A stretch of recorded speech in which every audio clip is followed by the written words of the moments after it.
Student, in the previous video we have already discussed about the 4th question, and today we will start the 5th question, that is what are 3 natural rights.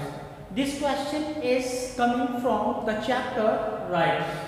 What are 3 natural rights? As you know that John Locke's theory. In this chapter John Locke described about the natural theories, natural rights theory. What is that? तो natural rights की जब हम बात करते हैं बेटा, तो natural rights में हमने क्या कहा था कि नेचुरल राइट्स होते क्या है? Natural rights is that rights which is given to us by God or nature.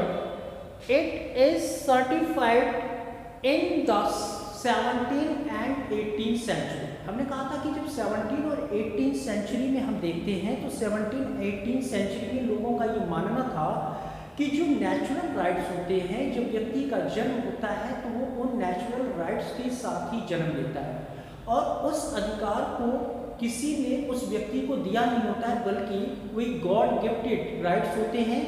और उस गॉड गिफ्टेड राइट को ही लोगों ने कहा कि ये राइट्स नेचर के द्वारा या गॉड के द्वारा प्रत्येक ह्यूमन बींग्स को दिए जाते हैं।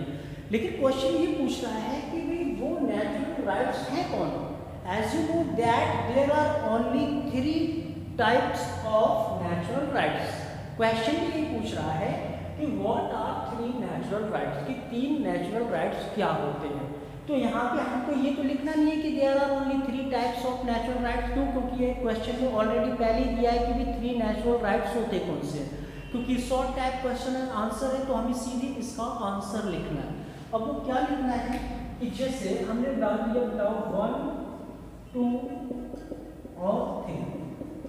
जॉन लॉक्स ने 3 प्रकार के नेचुरल राइट्स बताए और वो कौन कौन से थे? उसमें उसने कहा था कि राइट टू लाइफ अर्थात जीवन का अधिकार। दूसरा उसने बताया था राइट टू लिबर्टी, या हम उसको फ्रीडम भी कहते हैं कि भी स्वतंत्रता का अधिकार।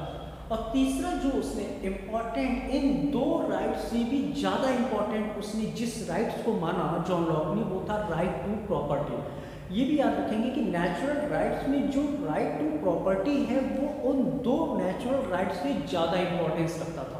ये कब की बात है बेटा? 17 और 18 सेंचुरी की। बट आज क्या है कि right to property is not a fundamental right, but this right is also known as a legal rights in the recent year.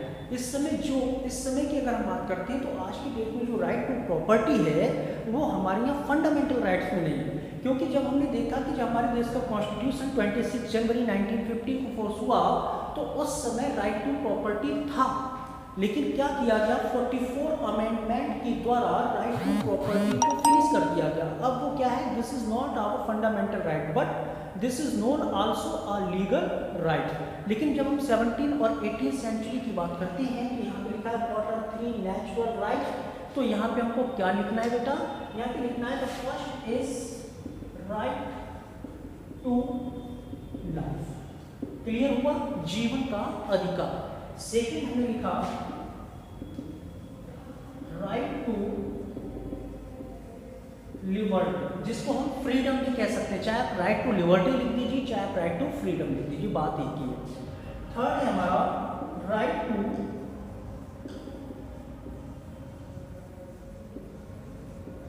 Property. So these 3 rights of natural rights, या these rights are also known as the natural rights। ये जो 3 हमारे rights दिख रहे हैं यहाँ पे, यही नेचुरल राइट्स हैं। क्योंकि क्वेश्चन तो यही पूछा है कि वो 3 नेचुरल राइट्स क्या हैं, व्हाट आर 3 नेचुरल राइट्स।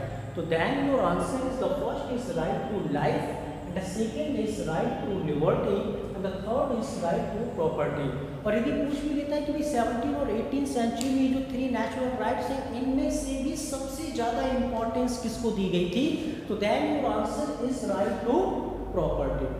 आज हमने 5th क्वेश्चन कंप्लीट किए।